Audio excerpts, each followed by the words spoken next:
Halo, selamat malam. Kembali lagi di Biang Lala episode ke-15. Jadi malam ini saya kedatangan tamu Mas Ferry Arwet alias Tewur ya kan. Soalnya saya mau ngecengin anak-anak Azuri.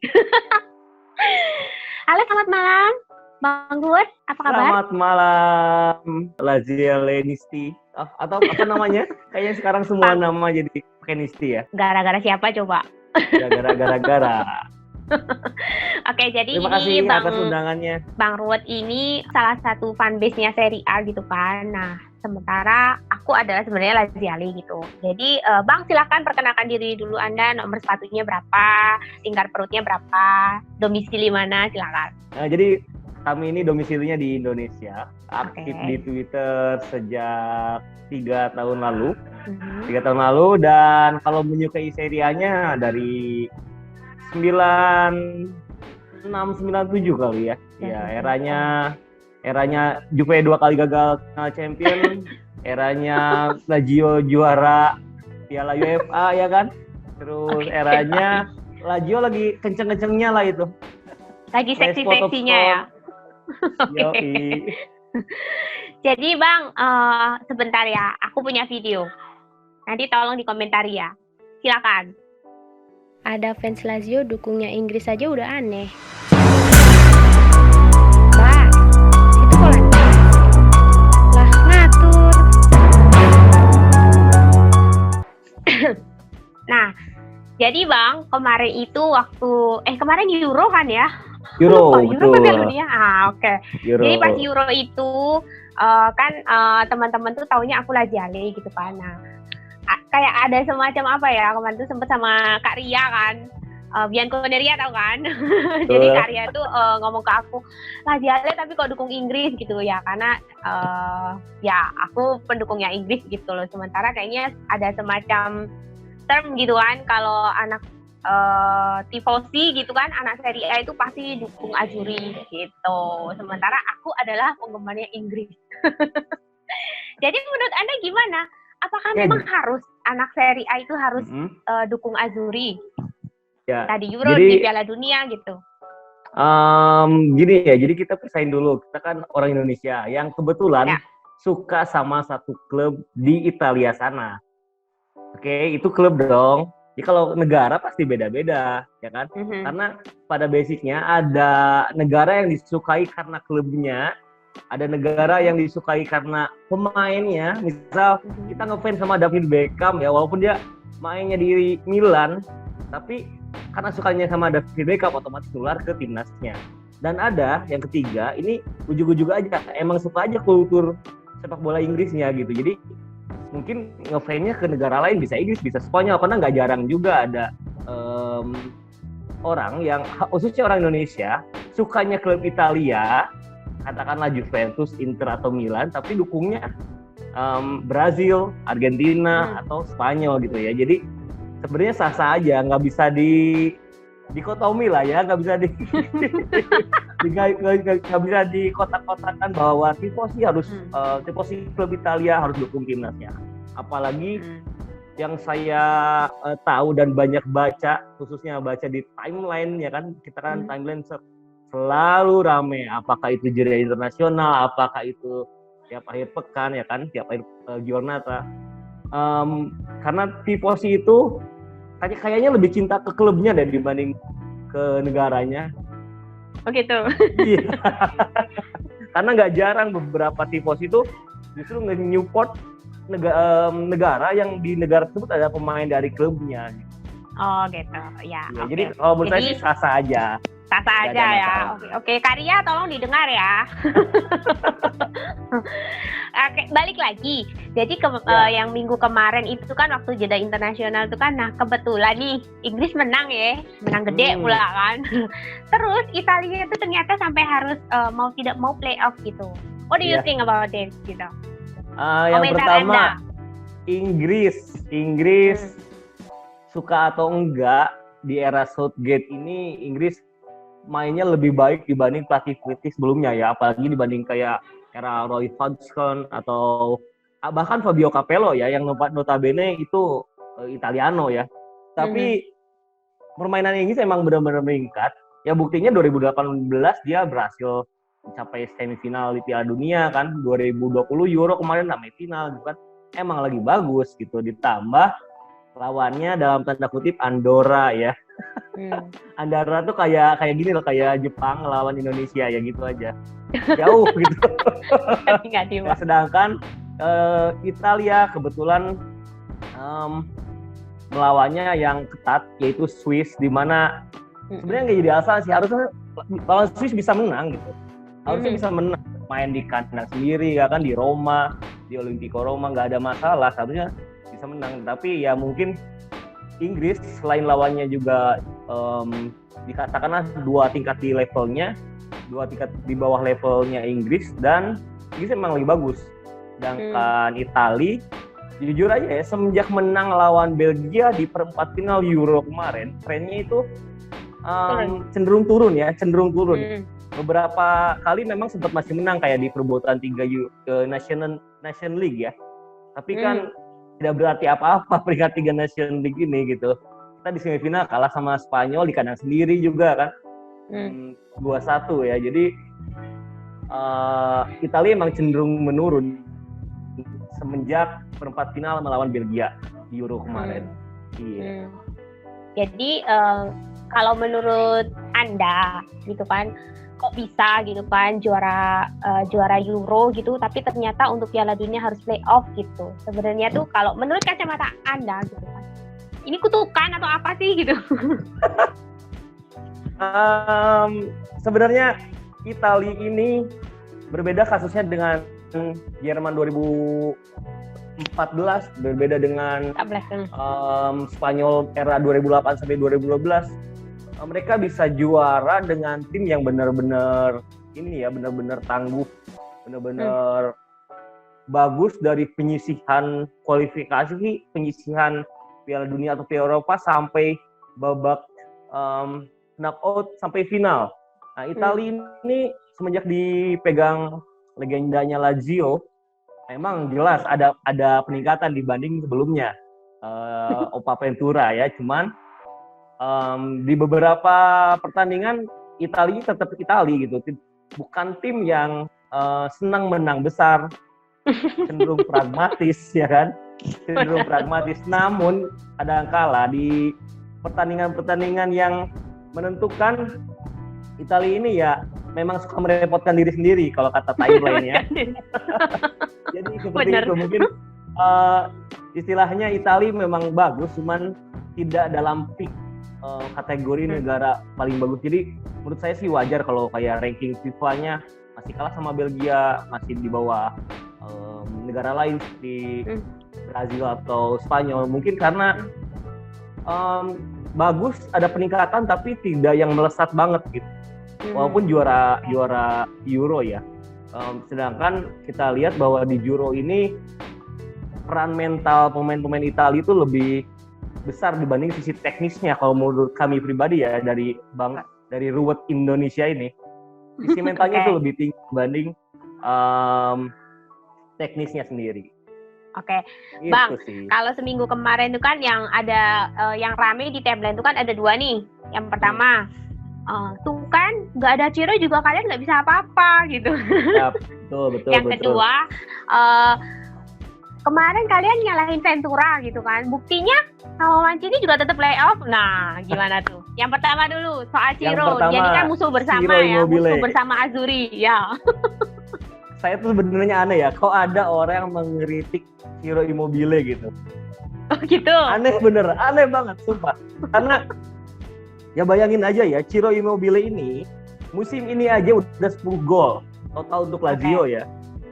Musim-musim kita ambillah dari 6 atau 5 musim terakhir, itu catatannya lebih dari 20 atau 15 gol lah minimal. Paling sedikit itu 15 gol di 4 musim yang lalu kan, di 2016-2017 kalau nggak salah. Itu paling kecil. Sedangkan sekarang striker Italia mana lagi yang tipenya bomber, big man, pemain nomor 9, yang punya catatan gol dan mental kayak Ciro gitu. Nggak ada sebenarnya. Dan sebenarnya Italia itu suka atau tidak, Ciro ini bagaikan Drogba di Chelsea dulu kalau saya lihat. Jadi kadang-kadang sering cetak gol, sekali cetak gol mungkin bisa 2, bisa langsung untuk kemenangan. Tapi ketika dia tidak cetak gol bukan berarti dia nggak punya kontribusi gitu. Karena Ciro ini difungsikan yaitu mirip Drogba zaman di Chelsea di bawah Mourinho itu. Dia sering buka ruang buat pemain winger yang ada di kanan dan kirinya buat masuk kotak penalti. Nah, Ciro ini fungsinya seperti itu. Makanya selama di Euro katakanlah Ciro hanya 2 gol kan ya. 2 gol, tapi kan lihat aja proses gol-gol yang lain itu pasti ada andil Ciro, termasuk gol Chiesa ke gawang Spanyol. Kalau nggak ada pressing dari Ciro, itu nggak akan terjadi gol-gol dari Chiesa ke gawang Spanyol itu. Jadi hal tersebut traktir janji jiwa Anda ya. Ya gitu. Yang pertama begini Bang, sebentar. Karena kemarin aku sempat ngobrol sama anak-anak Ngasih gitu kan. Jadi anak-anak Ngasih itu bilang Ciro adalah musuh bersama. Aku kesel sekali gitu kan. Tapi ya sudahlah. Tapi memang faktanya waktu di Euro kemarin dia itu performnya aku tuh yang sampai kenapa sih kamu itu kalau di timnas busuk nian gitu kan, tapi kalau di Lazio kamu bagus gitu. Aku bingung juga gitu. Tapi kalau menurut abang tadi Suso lah ya, dia tugasnya tidak cuma mencetak gol tapi juga memberikan asis ya kan, membuka ruangan yang nggak kelihatan, yang tidak tercatat di statistik gitu. Kalau asis gol kan tercatat ya. Kalau kita mau membuka ruang, menarik perhatian back lawan itu kan nggak kecatat di statistik ya. Hanya visual yang bisa lihat gitu. Dan jadi, dibandingkan dengan Belotti itu yang paling mendekati itu catatan golnya jauh gitu. Sedangkan Ciro ini minimalnya secara mental dia tiap musim kan rutin main di kompetisi Eropa ya, walaupun tidak setiap musim Liga Champions, tapi minimal UEFA Europa League gitu kan, atau Champion juga pernah pada 2 musim lalu gitu. Sedangkan Belotti boro-boro main di UEFA gitu kan, dia tiap musim kayak berjuang buat supaya timnya Torino-nya nggak degradasi gitu kan. Jadi secara mental aja udah jauh gitu. Yo, Indo Torino dengar tuh ya. Ya, sayang ngasihnya gini, bukan berarti Belotti jelek ya, tapi Belotti ini bagus, cuman kenapa nggak pindah gitu. Harusnya pemain sekelas Belotti main di klub ya top 5 lah, top 5. Oke, baik. Nah, kalau yang tadi kan kalau soal Ciro ya begitulah kan gitu. Yang kedua nih masalah pelatih gitu kan.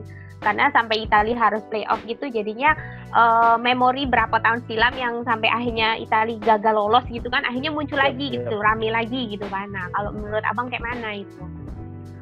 Yang pertama untuk Mancini sama Ventura, walaupun pada faktanya dua-duanya harus melakukan playoff untuk ke Piala Dunia dan Ventura udah jelas gagal, Mancini ini lebih punya harapan gitu. Harapannya yang pertama ya secara formasi itu lebih mengalir. 4-3-3 itu kadang-kadang berubah jadi 4-4-2 ketika bertahan. Kadang meninggalkan striker tunggal di depan, si Ciro atau Belotti-nya ini. Atau kadang-kadang ketika nyerang bisa maju satu orang jadi 4-2-4 gitu. Jadi benar-benar cair lah. Sedangkan Ventura ini memang dari dulu kan pakemnya 3 back ya. 3 back ini mungkin kalau yang pakai Conte sih bagus ya. Cuman kalau Ventura kayaknya enggak deh gitu ya. Karena jadi itu yang pertama, walaupun sama-sama playoff, Mancini tetap lebih unggul secara permainan. Bukan karena salah, jadi tetap salah Ventura sih, itu jelas. Kelihatan ya kemarin ketika... Sebentar, Anda kayaknya dendam sekali loh sama Ventura loh. Ya dendam lah, masa si Italia pengen lolos malah masukin De Rossi, kan aneh gitu ya. Kita butuh gol nih, Oke, De Rossi punya tendangan jarak jauh. Oke, De Rossi sering cetak gol di bola mati, tapi kan dia gelandang bertahan. Nalurinya tidak sebagus menyerang. Di saat itu ada Insigne di sebelahnya yang udah jelas ya, Insigne itu pemain bintangnya Napoli, tumpuannya cetak gol gitu. Nah, di eranya Mancini, ketika di blok itu masih ada usaha lah memasukkan penyerang lain, mengganti penyerang dengan penyerang, atau bahkan kayak kemarin Tonali ditarik, lalu masukin lagi penyerang yang lain kan, seperti Raspadori, Never dan win. lain-lain gitu. Iya, jadi sebenarnya usaha untuk menangnya lebih ada. Cuman lagi-lagi semenjak yang saya lihat sih semenjak sepak bola possession ball ini menguasai sepak bola di Eropa sana, biasanya yang tim nggak bisa possession ball ya udah mendingan bertahan aja. Nah, Italia itu belum secanggih Spanyol, Jerman, dan katakanlah Inggris untuk membongkar pertahanan lawan yang rapat gitu ya, yang benar-benar full defense. Jadi Italia being Italia tetaplah Italia yang harusnya mainnya lebih pragmatis atau kalau mau frontal sekalian gitu. Jadi kemarin ya memang menyulitkan diri sendiri, canggung gitu. Dia mau main cantik, belum nyampe levelnya, tapi at least usahanya udah ada gitu. Dan emang kurang beruntung. Oke. Tapi masih ada asa ya. Asa itu masih ada ya. Iya, harapannya terus, besar lah. Playoff-nya ini kalau nggak salah masih ada ketemu sama Swedia ya? Swedia siapa sih? Pokoknya kemarin yang rame. Gini, jadi yang saya lihat itu ada total 12 tim ya. 12 tim dibagi 2 pot. Ada pot unggulan sama pot non-unggulan. Nah, Italia itu di pot unggulan bersama Skotlandia, Portugal, Rusia, Wales, dan Swedia. Ya, itu musuh besar Italia. Kayaknya sulit banget.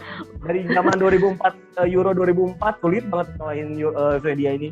Terus di non unggulannya itu ada Polandia, Makedonia Utara, Turki, Ukraina, Austria, dan Ceko.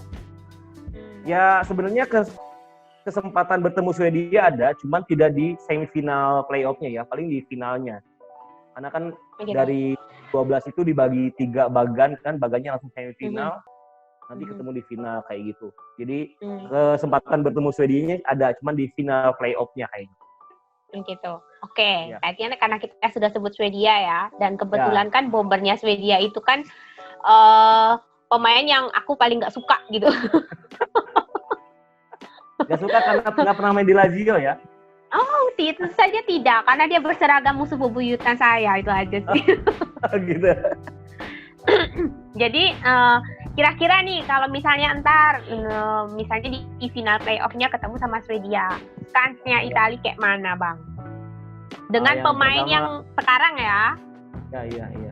Yang pertama sih, kansnya Italia 50-50 jujur aja. Karena mau nggak mau mental playoff lawan Swedia di 2018 itu pasti terngiang-ngiang gitu di benak orang Italia.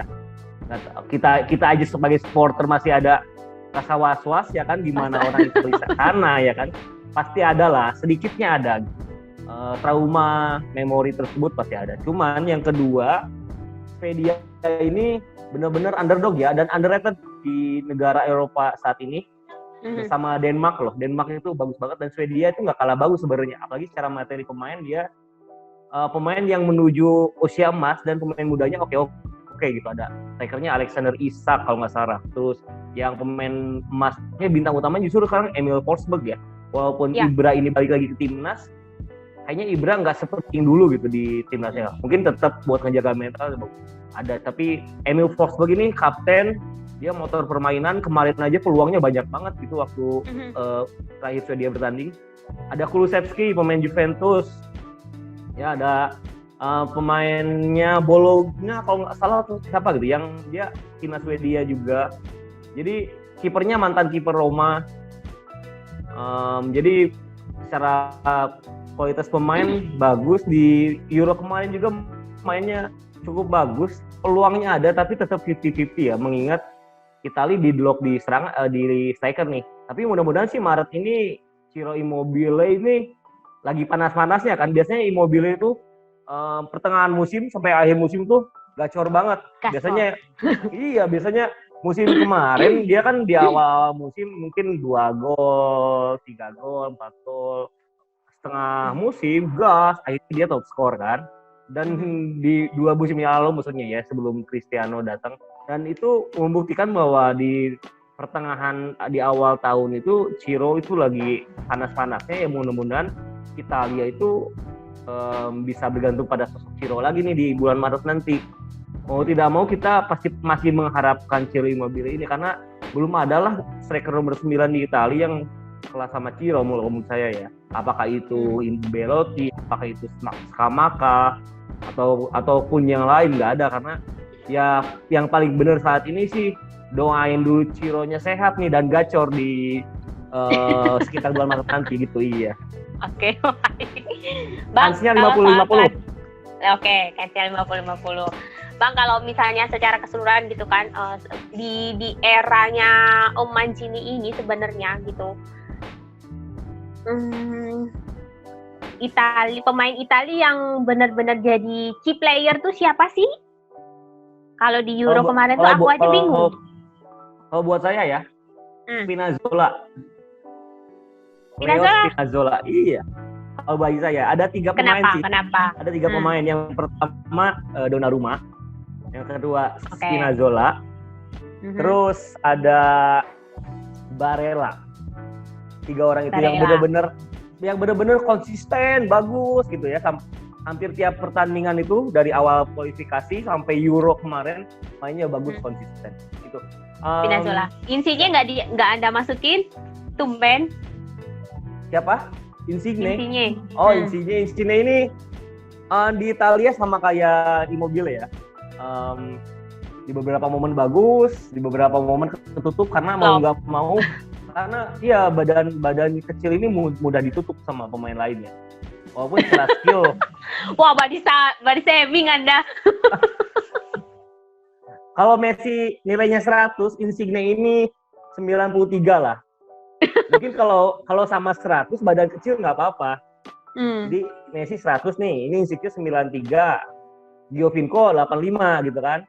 Badannya sama kecil kan, Nah, cuma karena Messi 100 walaupun kecil dia lebih meliak-liuk bisa sendirian.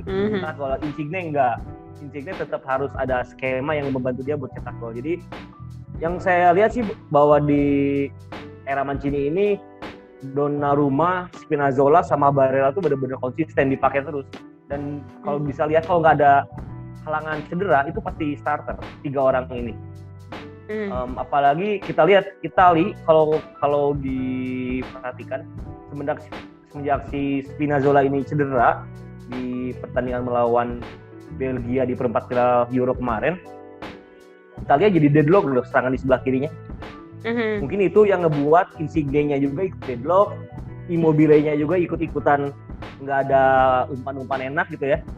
Karena dari sayap kirinya ini atau wing kirinya ini, wing back-nya ini kurang support gitu. Beda Emerson, Biraghi dan lain-lain itu belum se-eksplosif Spinazzola. Di kanan mungkin lebih difokuskan untuk lebih bertahan dan lebih disiplin ya di Lorenzo ini.